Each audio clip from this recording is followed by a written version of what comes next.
Covid উত্তরকালে যখন দেখা গেল আমেরিকার মূল্যবৃদ্ধি নিত্য প্রয়োজনীয় দ্রব্যের ক্ষেত্রে 20 থেকে 30% পর্যন্ত, ইউরোপ যখন কার্যত একটা মন্দার আবহে চলে গেল, তখন ভারতবর্ষ বাজারকে স্থিতিশীল রেখেছিল এবং তারপরে আমাদের জিডিপি আজকে 1 নম্বর জায়গায় আছে। সারা পৃথিবীর অর্থনৈতিক সংস্থাগুলো স্বীকার করছে যে একমাত্র সূর্যের কিরণ যদি কোনো জায়গায় দেখা যায় সেটা ভারতবর্ষ।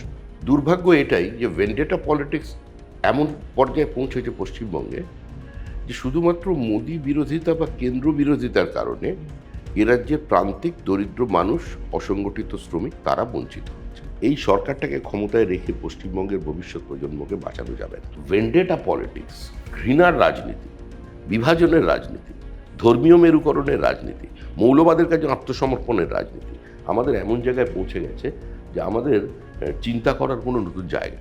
বিজেপি পশ্চিমবঙ্গের বাংলাটা বুঝতে পারছে না। রবীন্দ্রনাথ আমাদের গীতাঞ্জলি উপহার দিয়েছিলেন, আমরা কথাঞ্জলি পেয়েছি, এবং একজন মন্ত্রী তো বললেন যে রবীন্দ্রনাথের শূন্যস্থান আমাদের মুখ্যমন্ত্রী পূরণ করে দিয়েছে। এই জায়গায় আমাদের একটু আন্ডারস্ট্যান্ডিং এর অভাব আছে। যার গর্ভ থেকে তৃণমূল কংগ্রেস জন্ম নিয়েছে তারা তো সারেন্ডার করেছিল মৌলবাদের কাছে। নমস্কার, আজকাল ডট ইনের 1 বচন বহু বচন পডকাস্টে আপনাদের স্বাগত জানাই। আজকে আমাদের অতিথি বিজেপির রাজ্য সভাপতি শ্রমিক ভট্টাচার্য। শ্রমিকবাবুকে স্বাগত জানাই। শ্রমিকবাবু, প্রথমেই উনি আমাদের বলে দিয়েছেন যে সত্যি ভোটের আগে একটা প্রবল ব্যস্ততা রয়েছে প্রচারের এবং সমস্ত কিছু।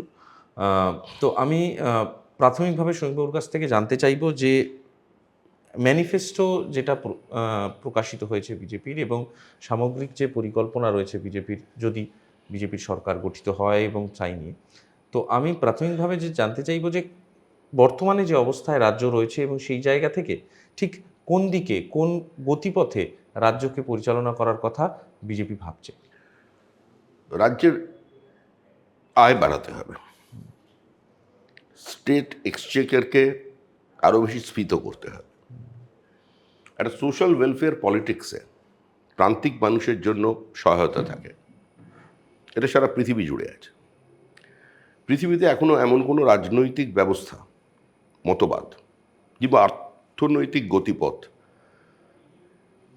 তৈরি হয়নি যারা শেষ কথা বলতে পারে, যেখানে সমস্ত প্রশ্নের উত্তর আছে। সমস্ত প্রশ্নের উত্তর আমাদেরও জানা নেই। সমস্ত সমস্যার সমাধান করে দিয়েছেন বা করে দিতে পারবেন বলে দেশের প্রধানমন্ত্রী কোনোদিন দাবি করেননি। কিন্তু এখনো পর্যন্ত যদি ট্র্যাক রেকর্ড দেখেন তাহলে দেখা যাবে সারা পৃথিবীতে যখন একটা মন্দার ছায়া এসেছে, আমি এই যুদ্ধকালীন পরিস্থিতির আগের কথা বলছি, কোভিড উত্তরকালে যখন দেখা গেল আমেরিকার মূল্যবৃদ্ধি নিত্য প্রয়োজনীয় দ্রব্যের ক্ষেত্রে 20 থেকে 30% পর্যন্ত, ইউরোপ যখন কার্যত একটা মন্দার আবহে চলে গেল, তখন ভারতবর্ষ বাজারকে স্থিতিশীল রেখেছিল এবং তারপরে আমাদের জিডিপি আজকে 1 নম্বর জায়গায় আছে। সারা পৃথিবীর অর্থনৈতিক সংস্থাগুলো স্বীকার করছে যে একমাত্র সূর্যের কিরণ যদি কোনো জায়গায় দেখা যায় সেটা ভারতবর্ষ। তো এই জায়গায় দাঁড়িয়ে কিন্তু 80 কোটি মানুষকে বিনামূল্যে রেশন দেওয়া হয়েছে, কোনো সোশ্যাল ওয়েলফেয়ার প্রজেক্টকে বন্ধ করা হয়নি। দুর্ভাগ্য এটাই যে ভেন্ডেটা পলিটিক্স এমন পর্যায়ে পৌঁছেছে পশ্চিমবঙ্গে যে শুধুমাত্র মোদী বিরোধিতা বা কেন্দ্র বিরোধিতার কারণে এ রাজ্যের প্রান্তিক দরিদ্র মানুষ, অসংগঠিত শ্রমিক তারা বঞ্চিত হচ্ছে। কৃষক বঞ্চিত হচ্ছে, পরিযায়ী শ্রমিক যারা ভিন রাজ্যে গেছেন তারা বঞ্চিত হচ্ছেন, পশ্চিমবঙ্গের মেধা প্রতারিত হচ্ছে, গোটা সমাজ একটা খোলা বাজার হয়ে গেছে। তো এই আবহে দাঁড়িয়ে আমরা আমাদের সংকল্পপত্র নিয়ে এসেছি। অবশ্যই এখানে যুবকদের পাশে দাঁড়ানোর কথা আছে, মহিলাদের দাঁড় করানোর কথা আছে। একই সঙ্গে যেটা প্রয়োজন সেটা হচ্ছে ভারী শিল্প। এরা যে বড় কোনো বিনিয়োগ নেই, যেটা আছে বিনিয়োগ হিসেবে যেটা দেখানো হয় সেটা সেন্ট্রাল গভর্নমেন্টের পিএসইউ এর রুটিন ইনভেস্টমেন্ট।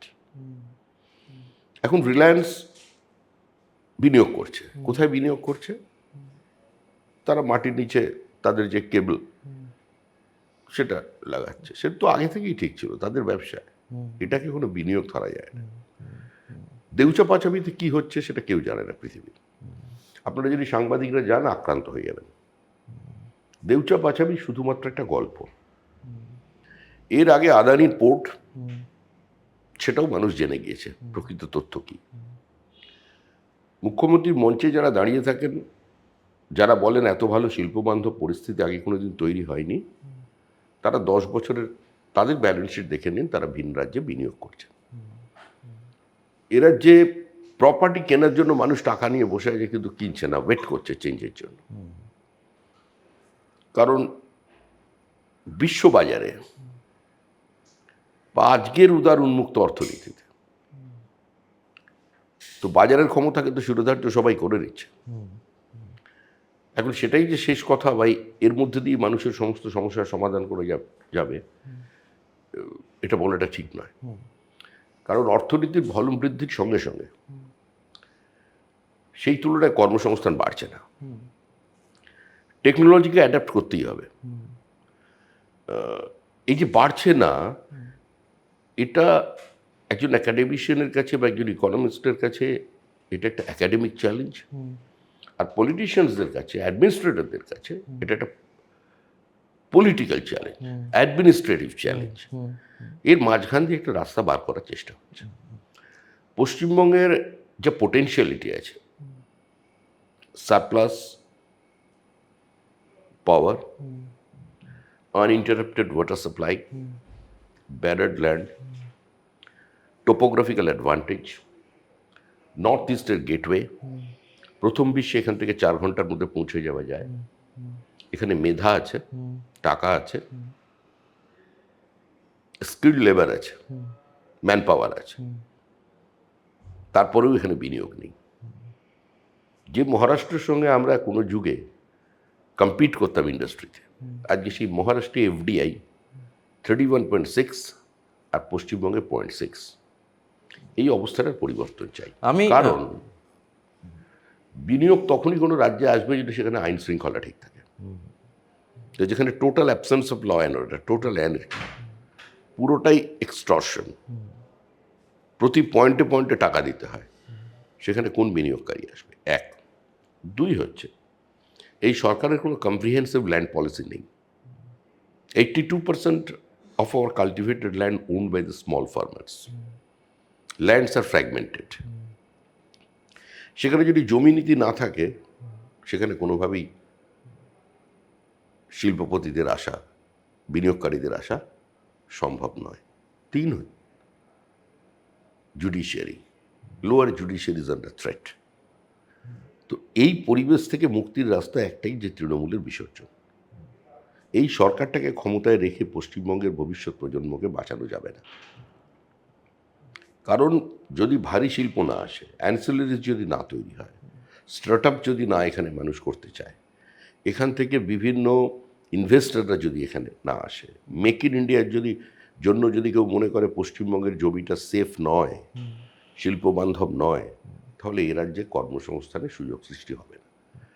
রাজ্য সরকার আলু চাষিদের পাশে দাঁড়াতে পারেনি। কৃষকের আত্মহত্যা বেড়েছে, আলু চাষিদের আত্মহত্যা বেড়েছে। অসংগঠিত শ্রমিকের জন্য সামান্য, এ দিয়ে বিরাট সমস্যার সমাধান হবে বলে প্রধানমন্ত্রীও দাবি করেননি, কিন্তু তাদের পাশে দাঁড়ানোর জন্য পিএম বিশ্বকর্মা, সেটাকে পশ্চিমবঙ্গে বাস্তবায়িত করতে দেওয়া হয়নি। পশ্চিমবঙ্গের প্রান্তিক মানুষের জন্য, নিম্ন মধ্যবিত্ত, মধ্যবিত্তরাও পিএম সূর্যঘর, মুফত বিজলি যোজনা, অর্থাৎ বাড়িতে ফ্যান চালান, আলো জ্বালান, বড় প্যানেল লাগালে এয়ার কন্ডিশন মেশিন চালান, টিভি দেখুন বিনা পয়সায়। এক্সেস পাওয়ার যেটা জেনারেটেড হবে সেটা গিল্ড কিনবে। পার্শ্ববর্তী বিভিন্ন রাজ্যগুলোয় দেখুন, এমনকি অবিজেপি শাসিত ঝাড়খণ্ডে গিয়ে যান, সেখানেও গিয়ে দেখা যাচ্ছে সেখানে এই প্রজেক্টগুলো বাস্তবায়িত হচ্ছে, কিন্তু পশ্চিমবঙ্গে হচ্ছে না। কারণ ভেন্ডেটা পলিটিক্স, ঘৃণার রাজনীতি, বিভাজনের রাজনীতি, ধর্মীয় মেরুকরণের রাজনীতি, মৌলবাদের কাছে আত্মসমর্পণের রাজনীতি আমাদের এমন জায়গায় পৌঁছে গেছে যে আমাদের চিন্তা করার কোনো নতুন জায়গা নেই। তরুণ যে প্রজন্ম, যারা পশ্চিমবঙ্গ ছাড়েনি, পশ্চিমবঙ্গের মধ্যে আছে একটা ক্লাস, সেটা হচ্ছে দে আর রানিং আফটার ইজি মানি। একটা অসুস্থ সমাজ, একটা সমাজ যেটা খোলা বাজার হয়ে গেছে, আপসার্জ অফ লুম্পেন প্রলেতারিয়েট, একটা লুম্পেন ক্যাপিটাল জেনারেট করে গেছে। রবীন্দ্রনাথের জায়গা ডিজে নিয়ে নিয়েছে। বাম জমানায় বিভিন্ন জায়গায় সুকান্ত সদন, রবীন্দ্র সদন অন্তত প্রত্যেকটা জেলায় জেলায় তৈরি হয়েছিল। তারা মানুন আর নাই মানুন, মতাদর্শগতভাবে বিরোধ থাকলেও রবীন্দ্রনাথ তাদের লোক বলেই মনে করতেন, আমি তোমাদেরই লোক। কিন্তু গান যেগুলো চলতো সেগুলো সব উপনিষদিক কনসেপ্ট। রবীন্দ্রনাথ তো উপনিষদের কবি, তো সেখানে রবীন্দ্রনাথ কেন?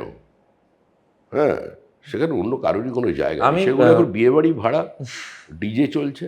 এটা হচ্ছে পশ্চিমবঙ্গের সার্বিক চিত্র। এই চিত্রের মধ্যে এসে আপনি যেটা আমাকে প্রশ্ন করলেন, যে সমাজটা একটা ভয়ের মধ্যে আছে, একটা ভয় তাড়া করে বেড়াচ্ছে সকলকে। এই যে আমরা প্রচার করছি, গ্রামের বিভিন্ন জায়গায় যাচ্ছি, তারা একটা জিনিস করছে, ভোটটা দিতে পারবো তো? কিসের ভয় এটা? এখন অবশ্য সেটা কেটে গেছে। এখন বলছেন কাউন্টিং স্টেশনে কিন্তু আপনাদের লোক ঠিকঠাক রাখবে। আমি ওই প্রশ্নটাতেই আপনি খুব পরিষ্কার করে অর্থনীতির প্রশ্নটা খুব স্পষ্ট করে বললেন। এর সঙ্গে সম্পৃক্ত একটা জিনিস থাকে, সেটা সংস্কৃতি। সংস্কৃতির প্রশ্নে বেশ কিছু কথা সংকল্পপত্রে আছে এবং আমি স্পেসিফিক্যালি একটা দুটো জিনিস জানতে চাইবো, কিন্তু কোথাও গিয়ে কি এই যে সাংস্কৃতিক দূরত্ব একটা তৈরি করার ন্যারেটিভ বাজারে আছে, যেখানে বাঙালির সঙ্গে বিজেপির দূরত্ব, এইরকম একটা ন্যারেটিভ তৈরি করা। এটা আমি অস্বীকার করছি না। হ্যাঁ, বিজেপি পশ্চিমবঙ্গের বাংলাটা বুঝতে পারছে না। কেন বুঝতে পারছে না? কারণ আপনি একটু আর্কাইভসে সার্চ দেখুন, যদি আপনার অফিসে থাকে, বা আপনি গুগলেও গেলে দেখতে পাবেন, আশা করি। ওসব আমি আবার ওগুলো অত বুঝি টুঝি না, আমি প্রাচীনপন্থী, মানে এদিকে অশিক্ষিত। তো সেখানে হঠাৎ একটা প্রেস কনফারেন্স হলো। মুখ্যমন্ত্রী বললেন যে আমাদের কিছু আমলা ভাষা তত্ত্ববিদ, তারা বিরাট গবেষণা করেছেন, করে তারা আবিষ্কার করেছেন যে বাংলা ভাষা 2500 বছরের পুরনো। তা উনি যখন প্রেস কনফারেন্সটা করছেন, তলায় আলাপন বন্দ্যোপাধ্যায় হাঁটাহাঁটি করছেন। আলাপন বন্দ্যোপাধ্যায়ের বাংলা সাহিত্যে তার অন্তত প্রজ্ঞা নিয়ে কেউ কোনো প্রশ্ন করবে না। উনি জিজ্ঞেস করলেন, আলাপন কত দূর হলো? তো আলাপন বললেন, আবার মুখ্যমন্ত্রী বললেন, 4টের মোটা মোটা বই বের করেছি আমরা, 2500 বছরের পুরনো বাংলা। আলাপন বন্দ্যোপাধ্যায় বললেন, ম্যাডাম হয়ে গেছে, মুখবন্ধটা লেখা বাকি। এখন 2500 বছর আগে বাংলা ভাষার জন্ম হয়েছে, এটা তো আমরা পড়িনি। তা সেই জন্য আমরা আমাদের পার্টি অফিস থেকে দুজনকে লাগিয়ে রেখেছি। তারা প্রতিদিন ওই বিভিন্ন স্টলে ঘুরছেন, পর্ষদের অফিসে যাচ্ছে, যে ওই বইটা আমাদের দরকার। ওই বইটা যতক্ষণ আমরা না পড়ে ফেলতে পারছি 2500 বছরের পুরনো বাংলা, ততদিন পর্যন্ত আমরা মনে হয় বাঙালি হয়ে উঠতে পারবো না। তবে আরও কিছু বই পড়ার প্রয়োজন আছে। যেমন রবীন্দ্রনাথ আমাদের গীতবিতান দিয়েছিলেন, আমরা তার জায়গায় কবিতা বিতান পেয়েছি। রবীন্দ্রনাথ আমাদের গীতাঞ্জলি উপহার দিয়েছিলেন, আমরা কথাঞ্জলি পেয়েছি। এবং একজন মন্ত্রী তো বললেন যে রবীন্দ্রনাথের শূন্যস্থান আমাদের মুখ্যমন্ত্রী পূরণ করে দিয়েছে। তো এই জায়গায় আমাদের একটু আন্ডারস্ট্যান্ডিংয়ের অভাব আছে, আমরা বুঝে উঠতে পারছি। কিন্তু ছবির তো একটা নির্দিষ্ট গ্রামার আছে, ছবির কিছু ভাষা আছে যেটা আমরা সাধারণ মানুষ বুঝি না, অ্যাবস্ট্রাক্ট কনসেপ্ট। আমরা ছবি কীরকম দেখি, যে একটা মানুষকে প্রতিকৃতিটা সেরকম দেখতে হলে সাধারণ মানুষ হিসেবে আমরা বলি ছবিটা সুন্দর, কিন্তু ছবি তো সেরকম হয় না। ছবির মধ্যে দিয়ে তার ব্যক্তিত্ব, মানুষটা কীরকম, সেটা ফুটিয়ে তোলাই একটা শিল্পীর কাজ। তো সেক্ষেত্রে দাঁড়িয়ে আমরা দেখলাম আমাদের মুখ্যমন্ত্রী যে ছবিগুলো আঁকতেন, ক্ষমতায় আসার পরপরই প্রচুর ছবি বিক্রি হতো। মুখ্যমন্ত্রী বিধানসভায় দাঁড়িয়ে বলেছেন, আমি ছবি বিক্রি করে পার্টি চালাই। গত 7 বছরে মুখ্যমন্ত্রীর কোনো ছবি বিক্রি হয়েছে বলে আমাদের জানা নেই। ফলে এই সমস্ত বিষয়গুলো থেকে বাংলা থেকে আমরা পিছিয়ে পড়ছি। এখন যে মাটিতে দাঁড়িয়ে তারা এই কথা বলছেন, এই মাটি তো শ্যামাপ্রসাদের মাটি। আর যার গর্ভ থেকে তৃণমূল কংগ্রেস জন্ম নিয়েছে, তারা তো সারেন্ডার করেছিল মৌলবাদের কাছে। বন্দে মাতরম যেদিন খণ্ডিত হয় 26 এবং 27 ডিসেম্বর 1937 সালের কংগ্রেস অধিবেশনে, সেই ইতিহাসটাই তো এই 150 বছরে অত্যন্ত প্রাসঙ্গিক। জিন্না কোনোদিন মুসলিম লীগের সদস্যতা তো প্রথমে নেননি। জিন্নার পান, জিন্নার খাদ্যাভ্যাস কোনোদিনই ইসলামের কি বলবো নির্দেশ অনুযায়ী হয়। হঠাৎ জিন্না ভারতবর্ষে এসে বললেন ये বন্দে মাতরম है क्या। 1937 সালের 19শে ডিসেম্বর জিন্না ঘোষণা করে দিলেন যে মঞ্চে বন্দে মাতরম গাওয়া হবে সেই মঞ্চে বা সেখানে সেই আন্দোলনে মুসলিম লীগ থাকবে না। তার আগে থেকেই কংগ্রেস সিদ্ধান্ত নিচ্ছিল বন্দে মাতরমকে খণ্ডিত করার। বঙ্কিমচন্দ্র মারা যাবার মাসখানেক আগে বা কয়েকদিন আগে ওনার ছোট মেয়েকে বলেছিলেন, দেখবি একদিন আসছে যেদিন এই বন্দে মাতরম সারা ভারতবর্ষের মানুষের হৃদয়ে রক্ত নাচন লাগাবে। এটা বঙ্কিমচন্দ্রের শব্দচন, রক্ত নাচন। এইবারে 19 তারিখ জিন্না বললেন। নেতাজি সুভাষচন্দ্র বসু 20 তারিখে রমানন্দ চট্টোপাধ্যায়কে একটা চিঠি লিখছেন কার্শিয়াং থেকে, father of modern journalism, editor, যে আমি একমাত্র বাঙালি কর্মসমিতিতে, বন্দে মাতরমের ভাগ্যে কি আছে আমার জানা নেই। আমি 24 তারিখ কলকাতায় পৌঁছচ্ছি, আমার বাড়ি উডবার্ন পার্কে। পণ্ডিতজি এবং নেহেরুজিও ওখানে থাকবেন, নেহেরুজি এবং গান্ধীজি। আপনি একটু দয়া করে কবিগুরুকে বোঝান গান্ধীজির সঙ্গে কথা বলতে। বন্দে মাতরমের ভাগ্য নিয়ে তিনি কতটা চিন্তিত ছিলেন। এবার সিদ্ধান্ত হওয়ার কথা 26 আর 27 তারিখ। 25 তারিখ নেহরুজি চিঠি লিখলেন জিন্নাকে যে আমরা এমন কোনো গান সঙ্গীতকে নিতে পারি না যার মধ্যে কোনো আদর্শবাদ আছে, একটা আইডিওলজিকে সে প্রিচ করছে, আমরা এমনটা করতে পারি না। অর্থাৎ সিদ্ধান্ত হবে 26-27, আর তার আগে নেহরুজি চিঠি লিখে কাছে জিন্নার কাছে আত্মসমর্পণ করছে। আর ঠিক একই সময় কলকাতায় হিন্দু মহাসভার ধর্ণা চলছে, একটাই placard, do not compromise Vande Mataram at the altar of communal bigotry. They took out processions from the different areas, Lucknow, Benares, Indore, Maharashtra, সব জায়গায় প্রতিবাদ হলো। বন্দে মাতরম খণ্ডিত হয়ে গেল। বন্দে মাতরম যদি খণ্ডিত না হতো, সুভাষ বোসকে যদি দেশ থেকে মানে কংগ্রেস থেকে না তাড়ানো হতো, হয়তো তিনিও আব্রাহাম লিঙ্কনের মতো বলতে পারতেন, এবং পারতেন যে I do not believe in two nations, I believe in one nation. India cannot be and will not be divided. দেখুন, আমেরিকার গৃহযুদ্ধ 4 বছর চলেছে, 4 লক্ষ মানুষ মারা গেছে। আর আমাদের দেশভাগের বলি 20 লক্ষ মানুষ। এখনও সেটার হ্যাংওভার থেকে আমরা বেরিয়ে আসতে পারিনি, আজও চলছে। তো এই দলের গর্ভ থেকে তৃণমূল কংগ্রেস জন্ম নিয়েছে। আর বন্দে মাতরম পরবর্তীকালে কিভাবে এসেছিল? আজকে যারা বাংলা বাঙালির কথা বলছেন, যখন দিল্লির মুখ্যমন্ত্রী মদনলাল খুরানা এসে প্রত্যেক স্কুলে সরকারি স্কুলে এটাকে ম্যান্ডেটরি করলেন বন্দে মাতরমকে, কংগ্রেসের অফিসিয়াল স্টেটমেন্ট ছিল the worst ever example of divisive politics. শিশু মনকে বিষাক্ত করে দেওয়ার চেষ্টা হচ্ছে, এটা ছিল কংগ্রেসের মতামত, প্রকাশ্যে কংগ্রেসের অফিসিয়াল স্টেটমেন্ট। সৌগত রায় বলেছিলেন বন্দে মাতরম একটা বা আনন্দমঠ একটা সাম্প্রদায়িক উপন্যাস। বুদ্ধদেব ভট্টাচার্য বলেছিলেন, আমার ভাবলে আশ্চর্য হয় কি করে বঙ্কিমের মতো একজন প্রতিভাবান ঔপন্যাসিক আনন্দমঠ রচনা করেছিলেন। এরও আগে যদি ফিরে যান, Muzaffar Ahmed, the founder member of communist party of India, তিনি তার অটোবায়োগ্রাফিতে লিখছেন, Bankim's novel Bande Mataram from beginning to end is full of hatred.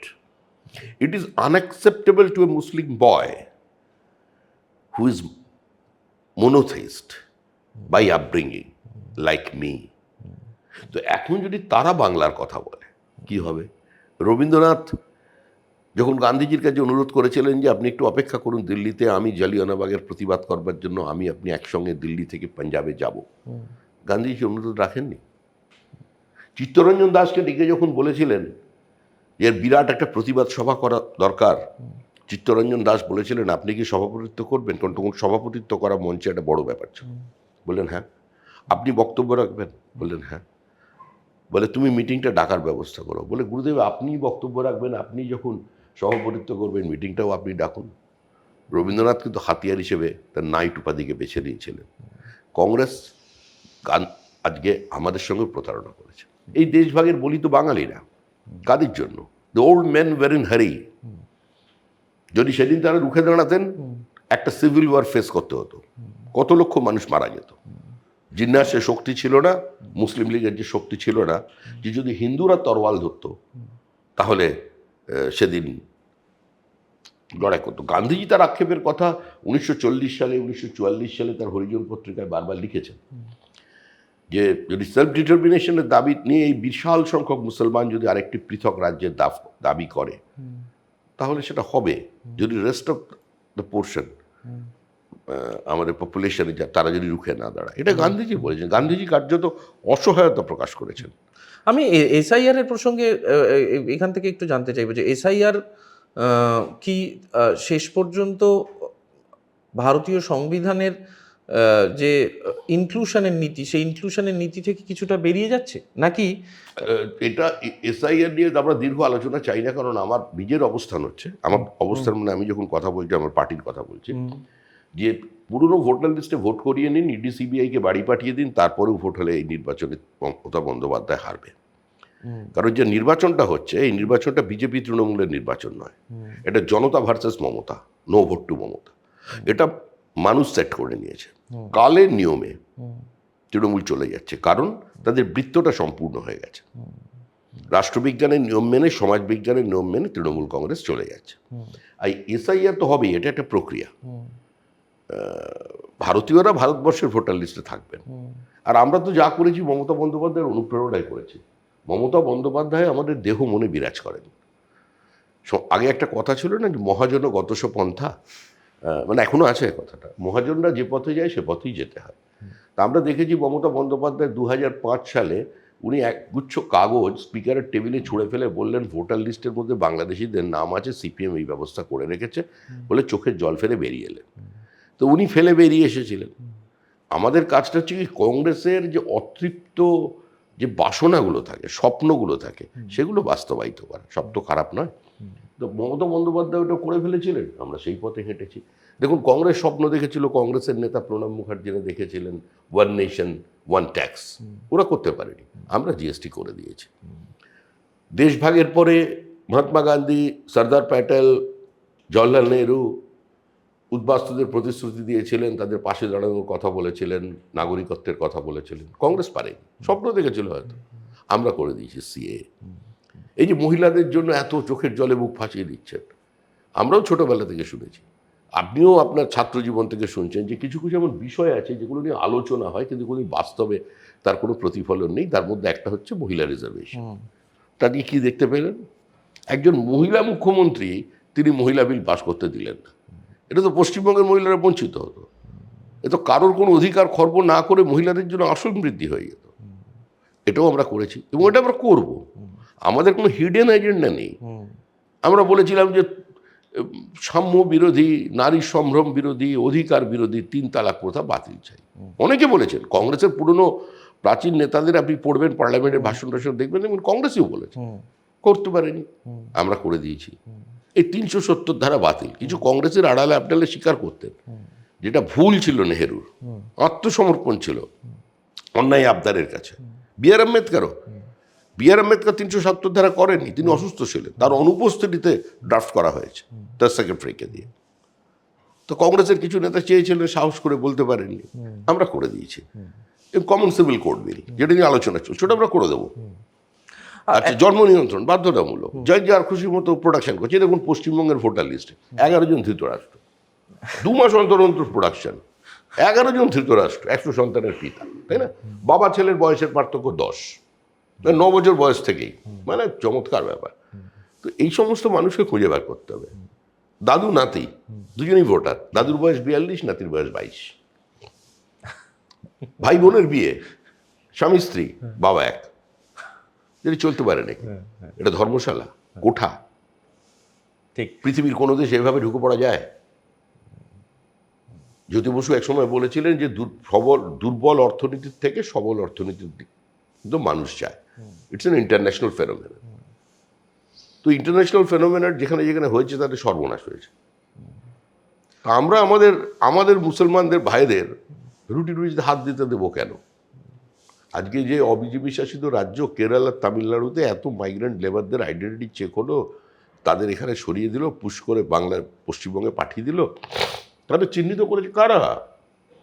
চিহ্নিত করেছে ভারতীয় মুসলমানেরা। এই অবস্থাটা এসেছে। বামেদের প্রসঙ্গ নিয়ে আমার একটা ছোট্ট বিষয় জানার আছে, সেটা হচ্ছে যে বামেরা দাবি করছেন যে এবারের বিধানসভা নির্বাচনে বামেদের বেশ কিছুটা ভোট বাড়তে পারে, এবং গতবারে একটা অংশ বামেদের ভোট, তৃণমূল বিরোধী ভোট, সেটা বিজেপিতে গিয়েছিল, সেই ভোটটা বামেদের কাছে ফিরে আসতে পারে। এই বিষয়ে আপনার কি মনে হয়? বাম বলে কিছু আছে নাকি? বাম আবার কি? ও মতাদর্শ নেই। মুজফ্ফর আহমেদের পার্টি, শৈলেন দাশগুপ্তর পার্টি, প্রমোদ দাশগুপ্তর পার্টি, জ্যোতি বসুর পার্টি, বুদ্ধদেব ভট্টাচার্যের পার্টি, কমিউনিস্ট পার্টিও মৌলবাদী হয়ে গেছে। রাতে যে পার্টির সম্পাদক গিয়ে হুমায়ুনের সঙ্গে মিটিং করছে, সে পার্টির আছে কি? আমরা ওদের বলছি, ভাই মতাদর্শ বুকে রাখুন, পতাকা বাড়ির উঁচুতে রাখুন। আর যদি রাজনৈতিক অস্পৃশ্যতায় যারা বিশ্বাস করেন, বাঁ হাত দিয়ে বোতাম কেটে দিন। আগে তৃণমূলকে সরান, তারপরে আপনারা আপনাদের জায়গা। আপনি কি সরাসরি এটা বলছেন যে বামেদের বাম ভোটারদের বেছে নিতে তৃণমূলের বিরুদ্ধে শক্তি হিসেবে বিজেপিকে? হ্যাঁ, প্রথম দিন থেকে আমি বলছি, শুধু বামেদের বলছি না, আমি তৃণমূল কংগ্রেসের যারা ক্ষমতার অমৃতরস পান করেনি, যারা চাকরি বিক্রি করেনি, যারা সিন্ডিকেটের সদস্য নয়, যারা তৃণমূলের হয়ে কারোর থেকে জোর করে টাকা তোলেনি, যারা তৃণমূলের কাছ থেকে টাকা দিয়ে টিকিট নেয়নি, যারা বঞ্চিত, যারা দুঃসময়ে মমতা বন্দ্যোপাধ্যায়কে প্রাসঙ্গিক রেখেছিলেন, ঘাম রক্ত দিয়ে দেওয়াল লিখেছিলেন, তাদের কাছেও ভোট চাইছে। ভোট তো সকলের কাছেই চাওয়া যায়।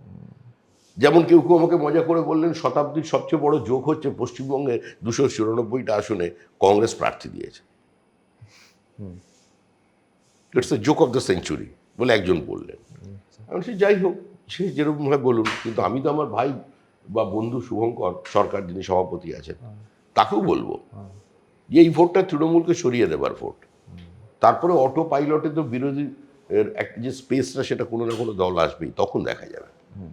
আমার একটা প্রশ্ন আছে। সম্প্রতি থিয়েটার ফ্রেটার্নিটির লোকেরা থিয়েটারের বিভিন্ন দল একটা মিছিল করেছিল কেন্দ্রীয় সরকারের গ্রান্ট বন্ধ হয়ে যাওয়া নিয়ে, এবং সেই মিছিলটায় বিভিন্ন জেলার থিয়েটার দলের নেতৃত্ব সামনাসামনি থেকেছে। তো এইটার মধ্যে দেখুন, গ্রান্ট বন্ধ হওয়াটা একটা দুর্ভাগ্যজনক ঘটনা, সেটার আমি প্রকাশ্যে বিরোধিতা করেছি। থিয়েটার কর্মীদের পশ্চিমবঙ্গে যে ক্ষোভ ছিল, সেই ক্ষোভের যৌক্তিকতা আছে। আপনি সমস্ত কিছুকে অস্বীকার করতে পারেন না, আর বিজেপির কাজও এটা নয় এড়িয়ে যাওয়া। বিজেপির কাজ হচ্ছে অ্যাড্রেস করা। আমরা সেটা অ্যাড্রেস করেছি। প্রত্যেক নাটকের দলকে বছরে 50,000 টাকা ওরা পায়, আমরা রাজ্য সরকারের পক্ষ থেকে 1 লক্ষ টাকা দেব। এবং আমাদের স্বরাষ্ট্রমন্ত্রী ঘোষণা করে দিয়ে গেছেন, তিনি নিজে একজন একসময় থিয়েটার কর্মী ছিলেন, থিয়েটার প্রেমী। তিনি রেগুলার পৃথ্বী থিয়েটারে আসবার জন্য ট্রেনে চেপে তিনি আহমেদাবাদ থেকে মুম্বাই আসতেন। তো আমার সঙ্গে তার দীর্ঘক্ষণ কথা হয়েছে এই নিয়ে, কারণ আমি যারা থিয়েটার করেন তারাও আমার ঘনিষ্ঠ, তাদেরও কি দাবি দেওয়া আছে আমি শুনেছিলাম। কারণ আমাদের এখানে যে স্টেজের যে প্রতিভা আছে, তারা তাদের মর্যাদা পায়নি, রেকগনিশন পায়নি। এবং এর জন্য যদি ক্ষুব্ধ বলতে পারেন, আমিও ক্ষুব্ধ। ওই মিছিলের আমাকেও একজন সঙ্গী হতে পারেন। সেটা নিয়ে কথাবার্তা বলে, যেটা অমিত শাহ বলেছেন এবং আমাদের ম্যানিফেস্টোতেও আপনি দেখতে পাবেন, সেটা আমরা করেছি। যেটা যে পুনেতে যেরকম ফিল্ম ইনস্টিটিউট আছে, সেরকম পশ্চিমবঙ্গে একটা থিয়েটার ইনস্টিটিউট তৈরি হবে। এটা অমিত শাহর ব্রেন চাইল্ড। উনি নিজে থিয়েটার কর্মী ছিলেন, থিয়েটার প্রেমী। তার বক্তব্য, ওনার যেটা বক্তব্য, এই কোট ইনফরমেটিভ, যে 3টি স্টেজ শক্তিশালী ভারতবর্ষে, মহারাষ্ট্র, গুজরাট আর বাংলা। সেই জন্য বাংলা যারা পথ দেখিয়েছিল, তাদের আরো শক্তিশালী করা প্রয়োজন। কারণ এখানে থিয়েটার কর্মীরা বা থিয়েটারের, তিনি মান নিয়ে কিছু বলেননি, তাদের শক্তি কমছে। এটাকে আটকানো দরকার, কারণ এখানে প্রতিভা আছে। তো সেই জন্য বাংলায় সেই সেন্টার হবে, এটা আমাদের কমিটমেন্ট, এবং সেটা হবেই। শেষ প্রশ্ন আমার, এবারের ভোটের অঙ্ক আমি জানতে চাইছি না, যদি আপনি বলতে চান অবশ্যই বলতে পারেন, কিন্তু অঙ্কের বিচারে, আসনের বিচারে কি হতে চলেছে পশ্চিমবঙ্গের বিধানসভা নির্বাচনে এবারে? দেখুন, পশ্চিমবঙ্গের মানুষ স্থির করে ফেলেছেন যে 2026-এর নির্বাচন তৃণমূলের বিসর্জন। আমরা নিমিত্ত মাত্র। 2019-এ মানুষ একটা বাইনারি সেট করে দিয়েছে, তৃণমূল ভার্সেস বিজেপি। সরি, 2021 সালে আমরা সরকার তৈরি করবো বলে মানুষকে আবেদন জানিয়েছিলাম, মানুষ আমাদের বিরোধী দলের আসনে বসিয়ে দিয়েছে এবং একই সঙ্গে কংগ্রেস এবং সিপিআইএমকে বিধানসভায় শূন্য করে দিয়েছে। তো এই জায়গায় দাঁড়িয়ে আমি আবার বলছি, তৃণমূল চলে যাচ্ছে, তৃণমূল চলে যাবেই। গণদেবতা তৃণমূল কংগ্রেসকে প্রত্যাখ্যান করেছে, মুখ্যমন্ত্রী দেবতাদের দরজায় দরজায় ঘুরছেন। গণতন্ত্রের শেষ কথা বলে মানুষ, এখানেও শেষ কথা বলবে মানুষ। তৃণমূল একটা জীবন্ত জীবাশ্ম, কালের নিয়মে, রাষ্ট্রবিজ্ঞানের নিয়ম মেনে, সমাজবিজ্ঞানের নিয়ম মেনে তৃণমূলের বিসর্জন হতে চলেছে। একটা রাজনৈতিক দলের জন্মলগ্নে তার মূল দর্শন কি ছিল? সিপিএম বিরোধিতা এবং সিপিএম বিরোধিতা। তো 2011 সালে যখন দল ক্ষমতা এলো, তখনই তার আইডিওলজিক্যাল স্ট্যান্ড পয়েন্ট ডাইলিউটেড হয়ে গেছে। 5 বছর তারা চালিয়েছিল একটা 34 বছরের মৃত সময়ের কাটাছেঁড়া করে। তারপরে তাদের যে রাজনীতি ছিল অন্ধ কেন্দ্রীয় বিরোধিতা। এই যুক্তরাষ্ট্রীয় ব্যবস্থার মধ্যে থেকে কেন্দ্র রাজ্য সম্পর্ক সমন্বয় চাই, না হলে সেই রাজ্য বঞ্চিত হয়, যেটা পশ্চিমবঙ্গের ক্ষেত্রে হয়েছে। ক্ষমতায় এসেছিলেন, ইস্যু ছিল একটাই, রেস্টোরেশন অফ ডেমোক্রেসি। আজকে সেই গণতন্ত্র পুনঃপ্রতিষ্ঠার দাবি এই পশ্চিমবঙ্গের মাটিতে উঠেছে। মানুষ এই অভিশাপ থেকে মুক্তি চায়। গঙ্গোত্রী থেকে গঙ্গাসাগর পর্যন্ত বিজেপি সরকার তৈরি হতে চলেছে এবং এই প্রথমবারের জন্য, যেটা আমাদের যে স্বপ্ন অপূর্ণ ছিল, যে স্বপ্ন অপূর্ণ রেখে অটল বিহারী বাজপেয়ী চলে গেছেন, দীনদয়াল উপাধ্যায় চলে গেছেন, আদবানিজির স্মৃতিশক্তি প্রায় হারাতে বসেছেন, সেই শ্যামাপ্রসাদের মাটিতে শ্যামাপ্রসাদের সরকার তৈরি হচ্ছে এবং এটা হবেই। এটা কালের দেওয়াল লিখন, বুঝতে পারবে না। ধন্যবাদ শ্রমিকবাবুকে আমাদের সময় দেওয়ার জন্য এবং আমাদের সঙ্গে কথা বলার জন্য। নমস্কার।